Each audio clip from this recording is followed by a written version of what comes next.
Hey, everybody, welcome to interview number 10 in our exciting new series, My Real Life Relationship Drama, My Relationship with a Narcissist or Sociopath.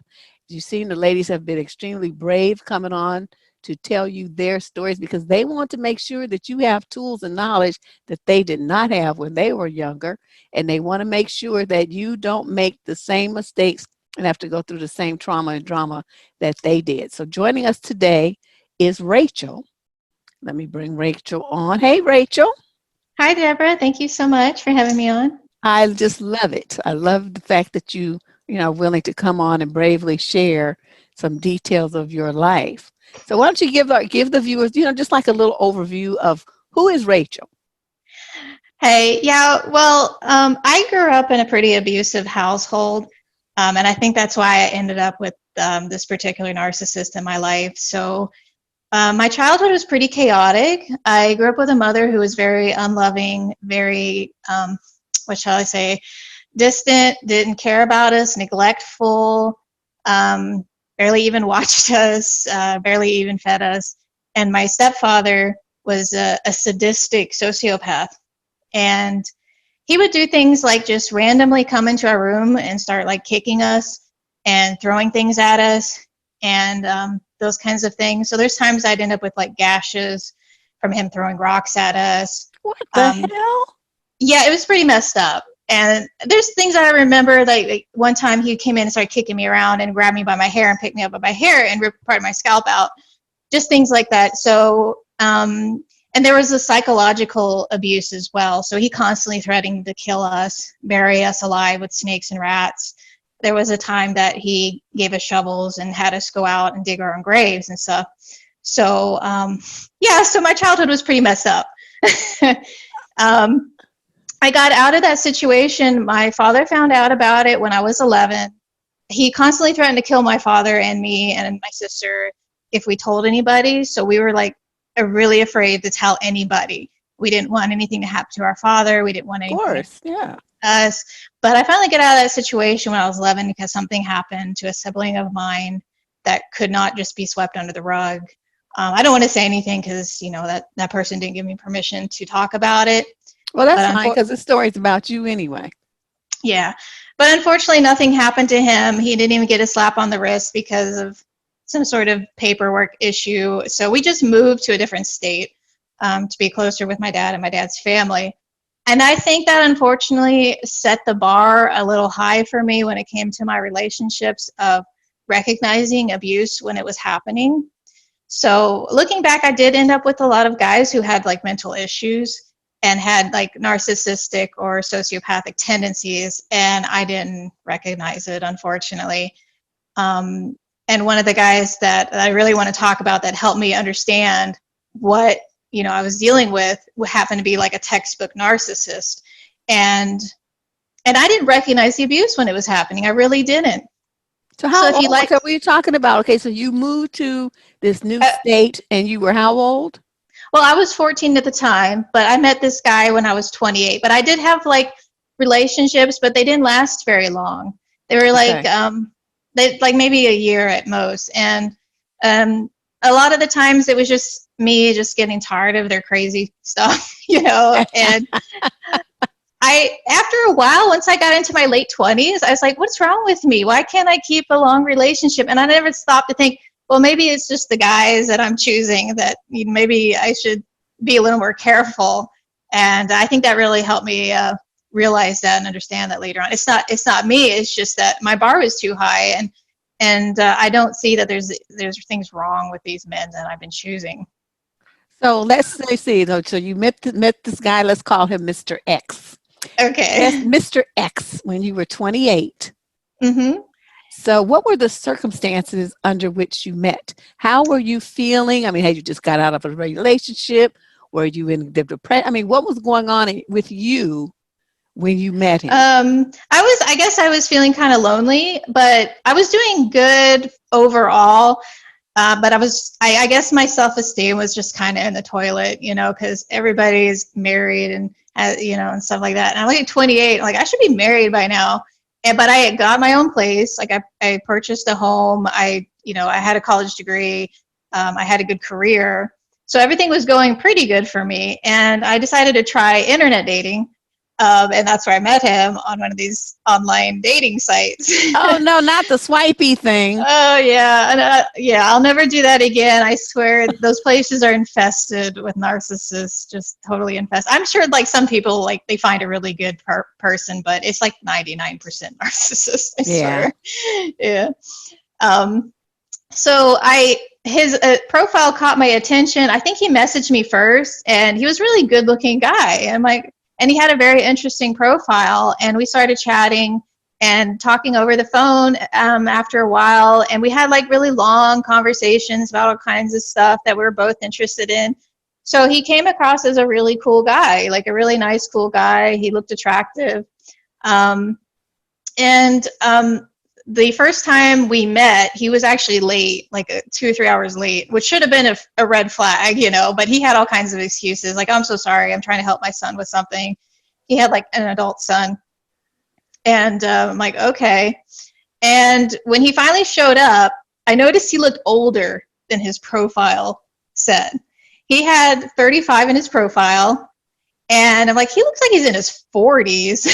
And I think that's why he was late, is because he was hoping that maybe it's dark and I won't notice. Oh my God.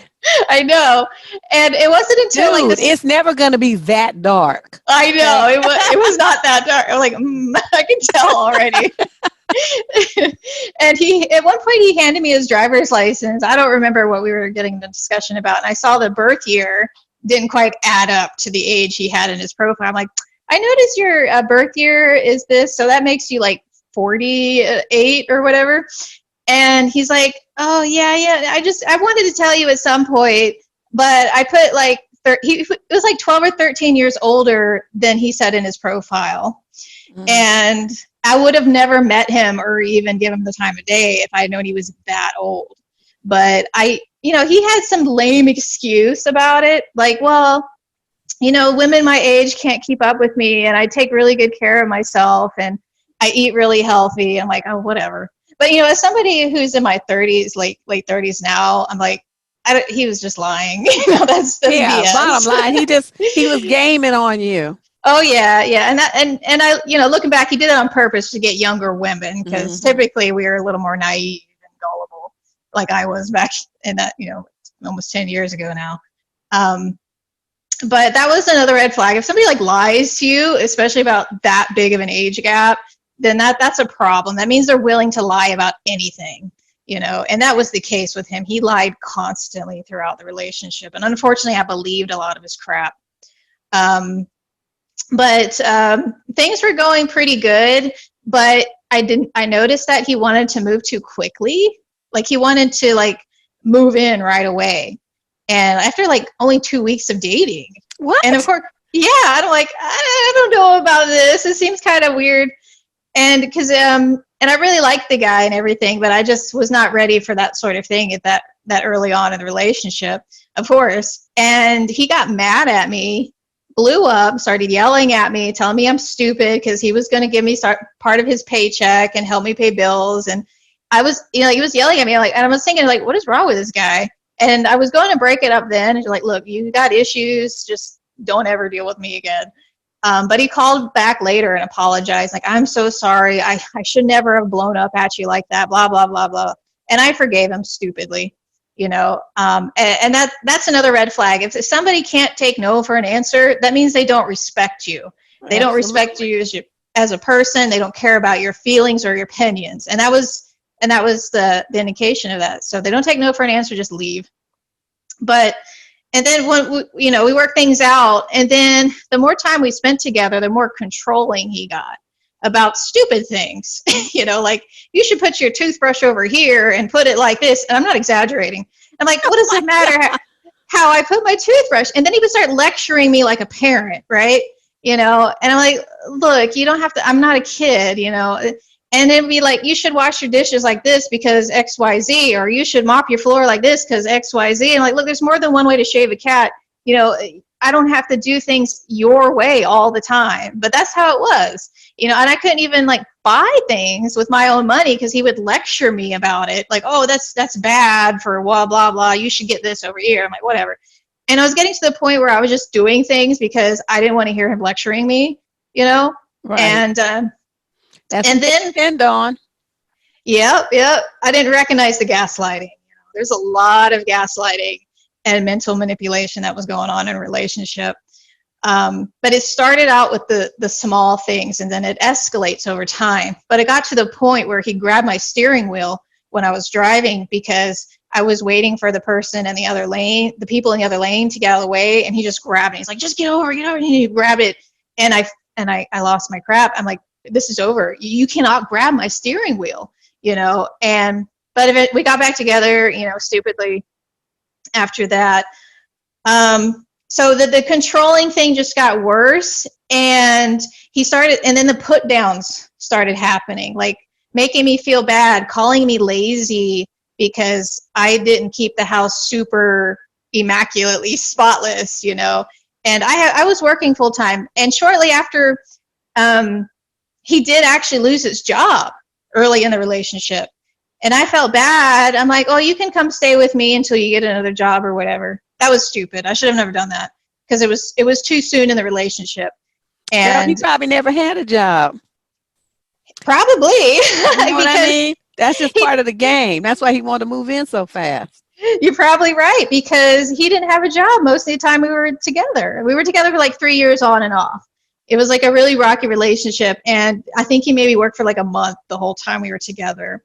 And I do want to point out that when we first met and he saw my house, he looked around my house weird, like he was disappointed.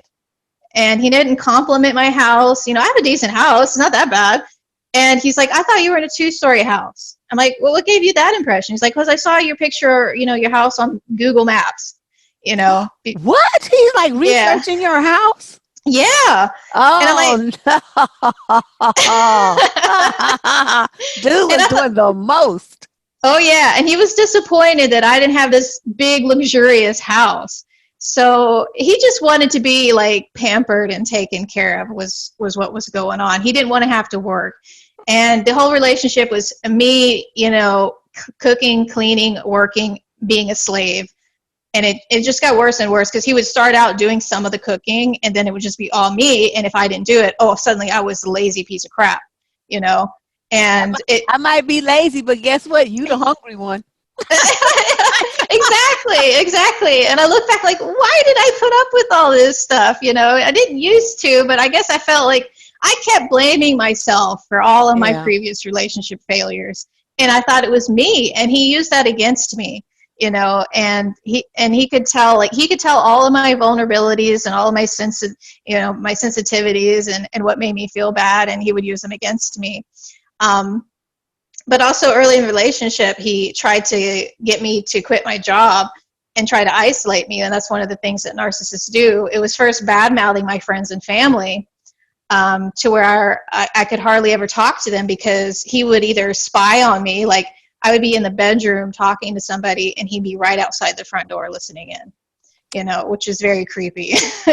And then he would constantly accuse me of complaining about him to my friends and family. So I had a hard time even I couldn't talk to them while I'm at the house because he'd be spying on me. And then if I go out and talk to them, he would get a hold of my phone and go through my phone and then say, why are you calling your sister? Blah, blah, blah. You talking about me? Blah, blah, blah. And he was very paranoid like that. God. Yeah. And he tried to get me to move to another state, at one point. And I'm like, look, because he's like, hey, I got this really good job offer in California. You want to move out there? I'm like, okay, this is what you got to do. Because I knew he couldn't hold down a job. Like, you go out there and get yourself set up. After about 3 months, if you have a place and the job is steady, then maybe, I'll move out there. So that never happened. He never moved to California. And he was trying to tell me things like, oh, none of my previous girlfriends or wives ever had to work because I took care of everything financially, blah, blah, blah, which was a lie because later on he told me about times that he was a stay-at-home father while his wife worked. I'm like, what about that time you said nobody had to work, So, yeah. Remember his lies.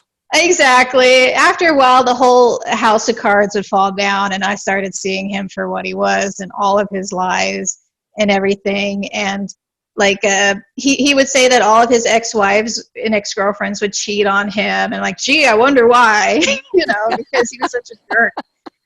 Um, but I don't think they all cheated on him. I think that was just a lie. But he constantly accused me of cheating on him, which I don't do. Like, I've never cheated on anybody. But he would go through my phone. Like, one time he went through my phone and he found like really old text messages from a guy I used to date. And he's like, I found this text message from Chris, blah, blah. I'm like, Chris, I haven't seen that guy in a long, 2 years. And he's like, you're cheating on me with him. I'm like, that's my ex-boyfriend before I met you. And I'm like, show me the text message. He's like, oh, I deleted him. I'm like, okay, so you deleted the evidence. I'm like, way to go. And he's like, no, I saw the date on him and the date was blah, blah, blah. I'm like, and he was trying to gaslight me on my memory, he was hoping to catch me cheating on him. He was hoping for that, I think, is because that's what it felt like at the end of the day, so he could have something to use against me. But eventually I found him text messaging other women. And of course. I knew this was coming. Yeah, and he still had all of his swipey things active on his phone, and talking to other women. And so, and then it like blew it off like it was no big deal when I confronted him about it, but he would find like old text messages like I had like from long ago, and suddenly I'm cheating on him. But it's all projection at the end of the day. So Rachel, yeah, when you going through these things, what made you stay with him? Well, we did break up several times. And I think part of it was I felt sorry for him after a while, and I wanted to help him, and I wanted, like, whenever he would have his blow-ups, like he would get angry over nothing and start screaming and yelling. I felt like maybe he was this wounded child, who needed help, and that was wrong. I should never felt sorry for him. And another part of it was I felt like I was the problem. He had me convinced that everything wrong with our relationship was my fault. And one of his biggest things to say was I was too independent. And I needed to, which doesn't make sense, like you should be independent. You should, I've always wanted to make my own money and be able to do things by myself. But he constantly complained that I was too independent, and he just constantly had these excuses as to why I was the problem in the relationship. And I wanted, that's like he was too independent. Like, well, maybe if you had a job and made some money, I wouldn't have to work so hard. You're a broke so-and-so. I know, right? And he would do these stupid things to try to make up for it. Like, well, I installed that water filter, I installed that flooring in that one room, so that makes up for it. And I remember towards the end of the relationship, he threatened to sue me because I wanted to break up with him. Like, I'm going to sue you for, the car repairs that I did and that filter that I installed. I'm going to rip all the flooring out, and I'm like, oh yeah, go ahead, try it, because I'd gotten to the point, because when we broke up, I actually left the house for 3 weeks, my own house. I had to leave because I was terrified, because it did escalate. It always gets worse. I think for me, like, if a guy wasn't literally punching me in the face, I didn't recognize the abuse when it was happening. Like the constant put downs, the controlling behavior, all of that. I didn't recognize it because I wasn't being physically hurt. And he knew that. I told him about my past in the beginning, and he knew that. And he tried to find other ways around it to control me and to manipulate me and things like that. But it did get to the point where he would be grabbing me and forcing me down and blocking my exits, grabbing my phone and not letting me call out, and he would be very scary. He would get into my face and start screaming and pointing at me in a very threatening manner. So he would do things like that to where he could get away with some of the physical abuse without it registering to me as physical abuse. When things started escalating to getting to that point, and I decided enough was enough, because the controlling got worse and worse, the put downs got worse and worse, and like I said, the physical things were getting worse. Like, I couldn't even go outside and plug in a garden hose without him telling me, oh, you're plugging in the garden hose wrong. It was constant. It was like stupid, constant need for attention.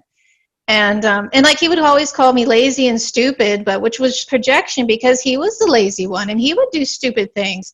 And if I made any kind of mistake, like any small, like if I accidentally knocked over a glass of water, he would be like right on top of me, like a bulldog, you know, just biting and clawing and saying, "Oh my God, you're so stupid. How could you knock over a glass?" I'm not exaggerating either, you know. And there was a time. You sound so calm talking about this. I guess because it's been so many years, you know, Yeah. like I've had time to, but it took a long time for me to recover, actually. I had to get on antidepressants and stuff like that but I already struggled with depression and PTSD and stuff like that because of my childhood. Right. So it made those a lot worse after going through all that. But there was a time where he stuck a can of spray paint in the oven because he read somewhere that, oh, if you have hot spray paint, it'll adhere to metal better. So he was on the phone and forgot about it. And then he went back to get it, and it exploded everywhere. And he's lucky he didn't die, you know. Man, or get his eyes put out or something. Exactly. And he called me and he told me, I'm like, "Oh my God, are you okay?" And you know, and it made me realize the difference between a normal, healthy person and a narcissist. Because if I had done that, he would do nothing but berate me endlessly, and I would never hear the end of it. But normal people, we were legitimately concerned about what happens to them. Like, "Oh, are you okay?" Right. Or, you know, if you make a mistake, like, "Oh, be careful next time," you know. But no, a narcissist, they look for any vulnerability, any kind of vulnerability, then they'll pounce on it. You know, like looking for like a wounded animal. And that's why a lot of us women who had, you know, abusive past or bad childhoods were easy prey to them. And they do look for that sort of thing. Mm-hmm. That vulnerability. Yeah. Yeah. Wow, Rachel, I'm just like, I don't even know what to say. This guy just sounds like a nightmare. He was a nightmare. And looking back, I feel really stupid for putting up with it. I really do. I can't believe I had convinced myself that I was the problem. And I did, and it really did help me to realize narcissism, because I was looking up online like things about emotional abuse, you know.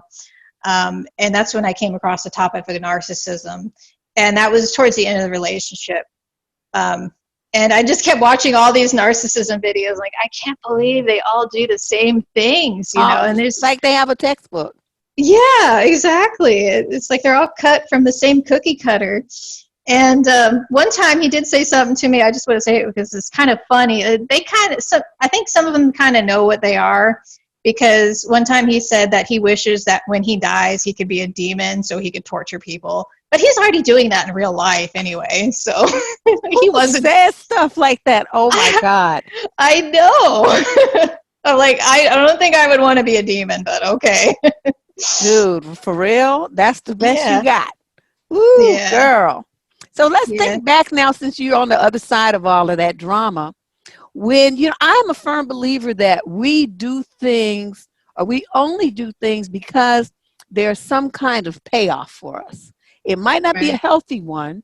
It might not even be one that we even understand, but there's something that we're looking to get from that. It relieves us. It fills a need, a void in some way. If you look at that relationship with our lovely Mr. X, what would you say might have been your payoff or payoffs? Well, I was just lonely, and I felt like I needed somebody there. And and I kept thinking about the good times, and he kept trying to tell me not to focus on the bad times. And I think I was just looking for those good moments. You know, it was such a roller coaster. It was like up and down, and then the bad things would happen, and then he'd be all loving and lovely to me, and that's what I was looking for. Like, and now I'm like, you know, it's better. And after we broke up, I spent like 3 years single and not seeing anybody. I was so traumatized. I'm like, I'd rather be alone than being in an abusive relationship. And I never felt more lonely than I did when I was with him, because of the constant, like, I was basically his slave, you know, and he didn't contribute to our partnership in pretty much any way, really. So I don't, if even if you're lonely, you still need to be careful and you still need to be picky. And there's nothing wrong with being alone. Like as women in society, like, you know, people my age, I'm sure, we grow up thinking that the only goal in our life is to find a husband and have that fairy tale ending. And we should be happy with just being on our own and by ourselves. There's nothing wrong with that. I mean, having a partner is a nice thing to have, but it's not the end all be all of your life. Why do you think so many women are willing to sacrifice themselves in order to have the, you know, well, I don't guess the phrase is to keep a man, Why hurt yourself in the process? Do you have any thoughts on that? I think a lot of us are conditioned into our idea of what it is to be a woman and our idea of what it is to be a man. Like men are brought up not to show any kind of emotion, and that anger is okay. It's more manly, which is not. Women are conditioned to be more submissive, especially like I grew up in a religious, you know, we went to church, even though there was a lot of abuse, we went to church like twice a week. So I think I got some of that brainwashing, and like cartoon Disney movies don't help either because it's all about winning the prince or whatever, which is ridiculous. Unbelievable. Yeah, the worst Disney movie that I remember seeing as an adult, and it just had a completely different meaning to me, was Thumbelina. Oh, I never saw that. Girl, that is a trippy movie. When you Yeah. look at that, she's a little, you know, little mini person, and there's a scene where she gets like quite married off to a mole, and so Oh, she's wow. living underground with this hideous creature thing, and being Uh-huh. like this cooking, just like what you were doing, you know, doing the cooking and cleaning and all the stuff, and the sexism and the patriarchal mindset of these alleged cartoon characters. It's something to see. I was never so Yeah. angry when I remember seeing it as a kid. I was like, oh, you know, Yeah. it's a show. But as an adult with a different perspective and analyzing the messages that she was getting from all these Hmm. different male creatures, it was a freaking nightmare. So I Wow, that's banned Disney crazy. movies from my household when my daughter was growing up. She was like, she's not watching this crap. Oh, you know what? That's a good idea. That's a She's good not idea. watching this.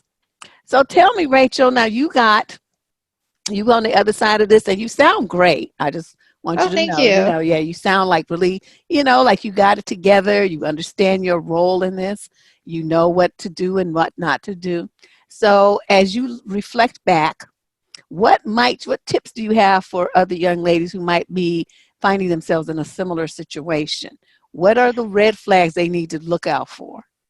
Well, first of all, I think people should just trust their instincts in the beginning. That's so important. Really listen to those instincts. If you catch them lying, that's a red flag. If they're like late all the time, that's a red flag. If you feel at any point that you're being abused or disrespected, that's a red flag. You know, you shouldn't let people make you feel bad. Like, you know, when they can't take no for an answer, they start bad mouthing your friends and family. When I actually like wrote like a 19 20 things about red flags. I don't know if we have time to go over Oh, it. you do it. Go for it. Okay, so like I said, the first one is the lying, the being late, the controlling. In any situation, like you feel like you can't do things without their approval. And they start putting you down. Like sometimes they will indirectly put you down and then say, oh, you're just being too sensitive. You know, like I would say, why do you call me stupid all the time? He's like, I'm not calling you stupid. I'm like, yeah, but you say, why don't you use your intelligence, which is another way of calling you stupid. You know, that's a form of gaslighting. And when they're like misunderstanding things that you say on purpose, like through text messages or through like talking to them, and they try to gaslight you into thinking that you said something that offended them when you didn't. Like, for example, you're probably gonna laugh at this, but after we broke up, I sent him a text message because he replaced the compressor in the car for the AC, and I said, hey, do you know? And we weren't on bad terms either. We weren't like yelling and fighting or anything after a while. I said, hey, do you know if the compressor has a warranty? And he texted me back after like 20 minutes. And he's like, referring to me as saying, hey, it's very disrespectful to a person of my caliber. And I was so much dusty. Get out of here. Exactly. I was rolling my eyes so hard, and like I never talked to him again after that. And that was the type of behavior that I was putting up with the entire relationship. He had such a huge ego, and thought so much of himself. And he also had this God complex, where he thought like he knew everything, and he would say that too. So that's another thing, is that they think they know. They boast all the time, like constantly boast about stupid little things. And another red flag is if you feel like you have to be a cheerleader for them all the time, like every little thing you do, like, oh yeah, Hercules. It gets exhausting, and I'm like, I don't have time for that. And you know that song, like the cheerleader song, like, oh, I found myself a cheerleader. I hate that song. Everybody loves it. I hate it because it reminds me of him. Because like, why do men feel like they need a cheerleader? That's so immature. Like, get out of here. Cheer for yourself. Exactly. Yeah, exactly. So another thing is, if they try to get you to like leave your job, that should be a red flag. They should never feel like you should leave your job for any reason. When you find that you're always apologizing for and when we were together, I was always the one apologizing, even when I know I wasn't even wrong, but I had to apologize just to appease him. Because and that's just a form of manipulative behavior. They never did anything wrong. It's always your fault. You did something to make them angry and become abusive. So if you're always apologizing, that's a red flag. And they refuse to make up. Like before you go to bed or before you get off the phone, they don't want to make up for like the next day or even days later, and they'll stonewall you the entire time, which is a form of emotional abuse as well. And they talk down to you like a child. They try to lecture you. He got to the point where, like I said, he was lecturing me for hours, and I couldn't get away from it. Like I couldn't walk away. I'm like, oh my God, shut up. Just kill me now. Yeah, exactly. Yeah. And if they use like threatening tactics, like getting up in your face and screaming at you and pushing you and holding you down, that's a red flag. They don't respect your boundaries. Like he would go through my journals and diaries in my phone, and then he would find something in like an old diary that I had on my computer and like throw it in my face to humiliate me, and that's wrong. Nobody should do that. And they try to distort your reality by gaslighting, like I said, like accusing you of like there's something wrong with your memory. He constantly tried to tell me that I have a bad memory, and I know I don't. Like, dude, I can remember from back when I was 1 year old. Like, I remember a lot of stuff, You should remember when you were 3 months old. What's wrong with you? Right. But it's really projection. They have so many lies that they have to keep up with that they can't keep up with them. So they forget things and what they say and what they do. And they're the ones that have the memory problems. And of course, the love bombing, wanting to move really fast, showering you with adoration, like, oh, they're telling you they love you like really soon and trying to get into bed as soon as possible with you. That should be a red flag. And then they don't respect your boundaries if you don't want to jump into bed right away, or something like that. And they're constantly like, there was another guy I dated that he was constantly trying to seek attention from the public. I swear, I think that people who have these really loud cars and are blasting their speakers, they have a lot of narcissistic tendencies as well. Ooh, girl, yes. They just want all eyes on them all the time. Exactly. And they don't care if it's negative attention. It's just attention. It's that arrested development that they have, that attention-seeking behavior. If they can't hold down a job, they don't contribute, they don't help you with chores, they don't help you with cooking, they treat you like a personal servant and then berate you for being lazy. And then they get upset when you call them out on it. Hey, you know what? You're not even helping me.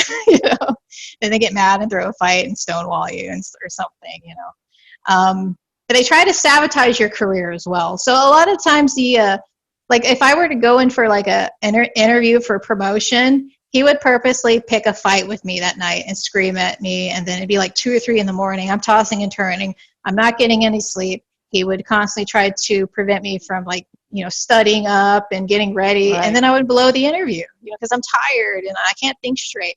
So they bite the hand that feeds them. for whatever narcissistic reasons that they have, they don't want, they feel so bad about themselves that they want to bring you down to their level, which is no good for them and it's no good for you, but they don't understand that because of their arrested development mental issues. Their crazy mental issues. Yeah. And also if they constantly complain about how crazy all of their exes are, like I said before, like they're all cheating on him. It's a lie. They're the ones with the problem. So that's pretty much my list of things to look out for. That was very excellent, man. You get a Hercules for that one. Oh, thank you. No, this was really good. And I, like I said, you sound really good and upbeat about the whole thing. And, actually laughing at it now. And that's a good place to be. That's an excellent place to be. Sometimes you got to look back and laugh about it because it's so crazy. Yeah, I mean, you can't. I mean, how long are you going to be sad about it? You know what I mean? Right. It's exactly. Okay, I went through that to get to where I am now. Now I'm older, now I'm wiser, and I will never, ever, ever do that again. Exactly. Because now you can see dude coming 15 miles down the road. It's like, oh, wait a minute. Get out. Yep. Get out. Okay, well, this is really good, Rachel. Do you have any other closing comments you want to make? No, thank you so much for everything you do, Deborah. I really enjoy your channel and your content, and I think it will help a lot of women. I know it will. This was really great, a great interview, and I really appreciate you reaching out, and responding to my call for help. But I think you guys, as a team, the ladies who are being interviewed, will help thousands of women who help prevent them from going down this road, and then help them heal if they're even still in the situation. Say, if she can get out, then I can get out too. Yeah, and that's why I wanted to come on to try to help others as well. Well, I really appreciate it. I'm going to get this up probably by tomorrow. All right, thank you. Thanks, sweetie. Bye-bye. Bye.